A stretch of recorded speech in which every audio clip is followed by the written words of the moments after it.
Noticias Globovisión Economía. A esta hora está con nosotros Ángel Alvarado, economista, y está con nosotros la tarde de hoy para revisar, entre otras cosas, bueno, ya veíamos en el segmento anterior cómo se está comportando la economía en cuanto a lo que es el índice de inflación registrado por el Observatorio Venezolano de Finanzas, y también existe la posibilidad en este momento de una nueva reconversión monetaria, según se ha conocido de manera extraoficial, y quisiéramos consultar su opinión. Buenas tardes, bienvenido. Muchas gracias, encantado. Bien, Ángel. Bueno, las cifras que veíamos del Observatorio Venezolano de Finanzas señalan una inflación para el mes de julio de 6,4%.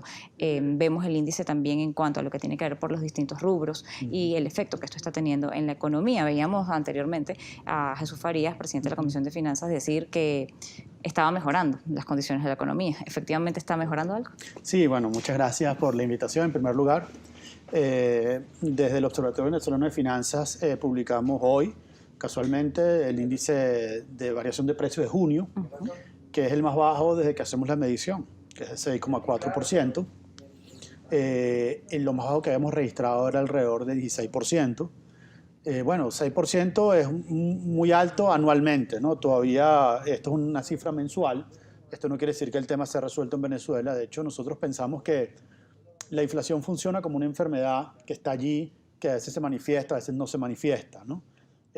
Nosotros no descartamos que en Venezuela no ha salido la hiperinflación todavía. O sea, tenemos que durante 12 meses consecutivos mostrar números similares a estos para poder afirmar que el problema se ha resuelto, ¿no?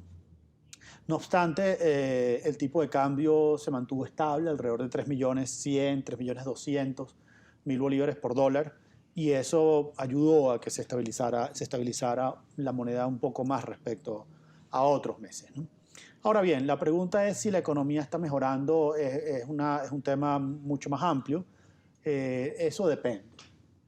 Nosotros tuvimos un foro del Observatorio Venezolano de Finanzas el día miércoles, en el cual estuvimos revisando los temas de pobreza en Venezuela y desigualdad. Y una de las cosas que mostraba uno de los invitados era que los ricos se están haciendo más ricos y los pobres se están haciendo más pobres. Es decir, el 10% más rico de la sociedad es el doble, es 2 veces más rico de lo que era el año 2020. Y el 10% más pobre de la sociedad es el doble de pobre de lo que era hace un año. Es decir, cuando tú me preguntas, ¿la economía está mejorando? Depende para quién. Está mejorando para los que tienen, pero no está mejorando para los que no tienen. Y eso es lo que está marcando la economía venezolana en esta época de la dolarización. Los que tienen dólares, algunos están mejor, o los que tienen acceso a dólares, o los que están cobrando en dólares, o cobran su factura, o venden sus pedidos, etc., ¿no? Pero el que está en bolívares, que cobra una pensión, que gana el salario mínimo, que son $4, que es maestro, que es bombero, que es policía, que trabaja en la administración pública, o que es médico, pues posiblemente esa persona no logra que su nivel de vida mejore. Y depende de un hijo, depende de la pensión, depende de la pensión o de las remesas, depende de la ayuda de otras personas. Entonces, la dolarización está generando eso. Los que tienen acceso a dólares de pronto pueden mantener su nivel de vida, incluso podrían mejorar en algunos casos, pero eso no está ocurriendo para la mayoría de la población. Ahora, esto es estable, estos ingresos en divisas, porque también existe esa concepción de que efectivamente los ricos son más ricos y quizá los pobres, pero ¿quiénes son ahora los pobres? ¿Son los nuevos, aquellos profesionales que dependen de un salario directamente, o son aquellos que efectivamente son catalogados como pobres por estar en otros estratos de la sociedad, pero que dependen, eso sí, de una economía informal, donde pueden tener el día a día quizá más ingresos en una semana que lo que puede tener un profesional remunerado por una nómina? Sí, tu pregunta es muy importante. La economía venezolana ha cambiado muchísimo en los últimos 7 años, ¿no? Entonces, mira, tú tienes lo siguiente. Tú tienes que Caracas es una cosa y el resto del país es muy distinto. En el resto del país falta gasolina, falta el gas doméstico, los servicios fallan. Entonces, allí tienes una pobreza mayor, o sea, está más concentrada fuera, en la provincia, fuera de Caracas, primero. En segundo lugar, los datos de la Universidad Católica indican que todos en Venezuela son pobres. 90% quiere decir que todo el mundo está en la pobreza. Yo estoy hablando de los más pobres y los más ricos, pero todo el mundo está en un nivel cercano a la línea de subsistencia. Es decir, la gente básicamente compra comida.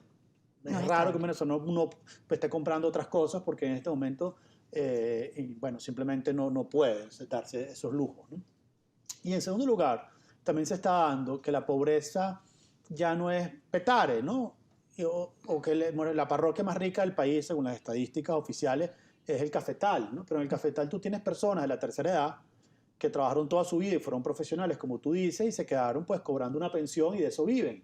Entonces en este momento tienes una señora del cafetal que vive en la pobreza porque depende de sus hijos, ¿no?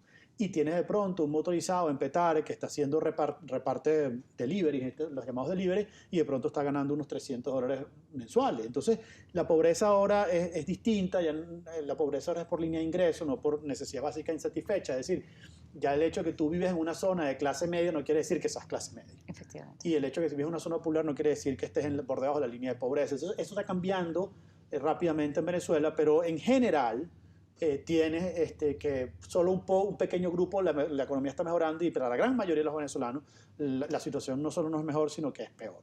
Ahora, ese pequeño grupo, ese 10% o ese 8%, ¿realmente está ingresándole tanto dinero como para mover la economía de una forma? ¿O vemos economía moverse porque estamos satisfaciendo simplemente necesidades importantes como comer o quizás sentarnos en algún lugar a ver? ¿O hemos visto obras, construcciones en la capital del país por recursos que no pudieron salir Sí. por el tema de la inflación de todo lo que tiene que ver con las Sí, sanciones? el Me lo COVID. responde al regreso de la pausa. Ya volvemos. Continuamos en Noticias Globovisión Economía. Estamos conversando con Ángel Alvarado, él es economista. Le dejo una consulta antes de irnos a la pausa y es el tema que tiene que ver con efectivamente si ese 10% o ese 8% que esté teniendo en este momento grandes ingresos, si realmente tiene capacidad de mover la economía para el progreso o simplemente lo está haciendo en términos muy puntuales en cuanto a lo que es consumo de alimentos, quizás en las construcciones de algunas obras porque recursos que no han podido salir del país y si eso nos va a dejar o no algo bueno para el país. Sí, buena pregunta, ¿no? Pareciera que lo que estamos viendo es una mejora en el consumo, lo cual puede mejorar la calidad de vida de las personas alrededor de ese consumo. El motorizado, el chef, el mesonero, el alquiler del local. Pero la economía venezolana, el modelo venezolano es un modelo basado en la producción petrolera. Y aquí lo que estamos viendo entonces son personas que han desahorrado, están gastando ahorros, pero a veces no están generando nuevos ingresos. ¿Okay? Eso es un primer punto. En segundo lugar, el COVID ha hecho que muchas personas que normalmente viajaban y gastaban ese dinero en turismo lo han tenido que gastar dentro de Venezuela. Por ejemplo, el consumo de bienes de lujo, bueno, yo no tengo datos así fuertes, pero había un repunte en algunos bienes de lujo que están mejorando el consumo. Ahora bien, eso no es desarrollo económico, ¿no? Desarrollo económico es que, como tú bien dices, haya más escuelas, los maestros estén bien remunerados, las universidades estén investigando, generando nuevos productos, nuevas patentes, ¿no? Que tengamos nuevas fábricas, por ejemplo, con Industria pues revelaba hace poco sus números de capacidad ociosa y sigue siendo escandalosa la capacidad ociosa, es decir, las empresas no están funcionando a su plena capacidad, están lejos ni siquiera de la mitad de su plena capacidad. Así que es una recuperación, no se puede hablar de una recuperación todavía, se requiere pues mucho más, ¿no? De hecho, el escenario que nosotros estamos manejando es que este año la economía podría generar un crecimiento de 2-4%, ¿no? Pero cuando has caído 70%, 40%, bueno, te mantienes en el lecho marino todavía. Entonces, para que la economía mejore para todos, se requiere que la producción petrolera se eleve por niveles superiores a 2 millones, se requiere que la capacidad ociosa se reduzca al 70, 80%, se requiere mucho más de lo que tenemos actualmente. Yo veo que hay una voluntad de quienes en este momento ejercen el poder de tratar de ir a un nuevo modelo, pero eso requiere sobre todo generación de confianza y son tantos años de destrucción de esa confianza que eso no se recupera de la noche a la mañana. Así que hay que dar muestras más claras, un programa integral, todavía no se tiene un programa integral, la dolarización va para adelante, va para atrás y eso el sistema financiero pues sigue siendo inexistente, no hay manera de endeudarse para invertir. Entonces todavía hace falta un programa integral que no se tiene y ese programa integral pasa por resolver el tema monetario, es decir, que tengas cuál es la moneda, cómo me endeudo en esa moneda y cómo consigo financiamiento. Hablando de eso, que sea consultarle el tema de la posibilidad de una reconversión monetaria. Sería la tercera en el país en muy corto tiempo.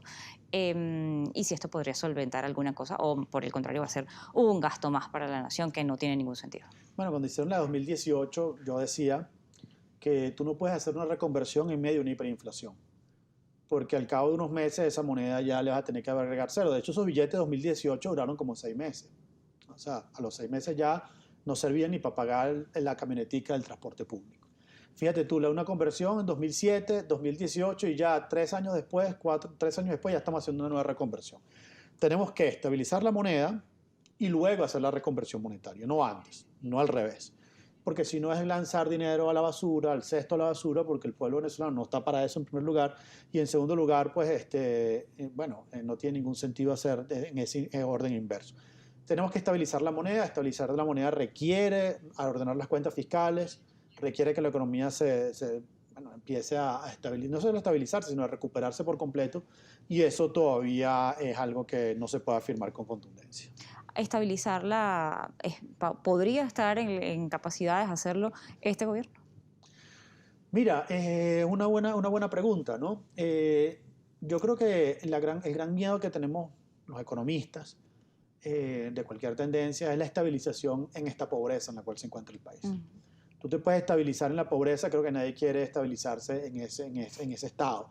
Y en este momento eso pareciera ser la apuesta, ¿no? Un país que produce medio millón de barriles de petróleo, 1 millón de barriles, un ingreso del salario del trabajador que está en $4, el salario mínimo.